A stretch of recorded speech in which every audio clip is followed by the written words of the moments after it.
Promo റിവ്യൂയിലേക്ക് എല്ലാവർക്കും സ്വാഗതം. ഈ റിവ്യൂ ഇഷ്ടപ്പെടുവാണെങ്കിൽ ഒന്ന് ലൈക്ക് ചെയ്തും സബ്സ്ക്രൈബ് ചെയ്തും സപ്പോർട്ട് ചെയ്യണേ. അപ്പം ദേവയാനിയുടെയും നയനയുടെയും കള്ളത്തരം ദേവയാനിയെ കൊണ്ട് തന്നെ പറയിപ്പിക്കാൻ വേണ്ടി ആദർശ് പറയുവാണ്. എല്ലാവരും ഉള്ളപ്പോൾ ആദർശ് പറയുവാണ്, ഞാനും നയനയും തമ്മിൽ പിരിയാൻ പോവാണ്, ഇനി എനിക്ക് അവളെ ഉൾക്കൊള്ളാൻ പറ്റില്ല എന്ന്.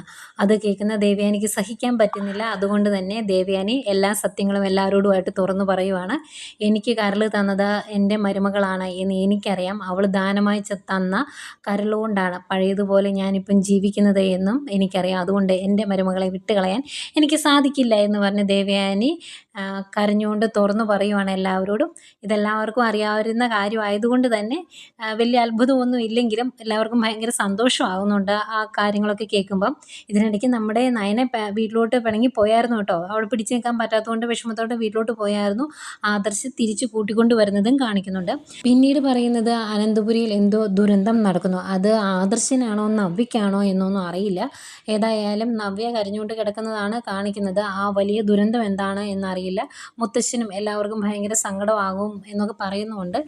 ഇതൊക്കെയാണ് പ്രൊമോ വിശേഷങ്ങളായിട്ട് കാണിച്ചത്.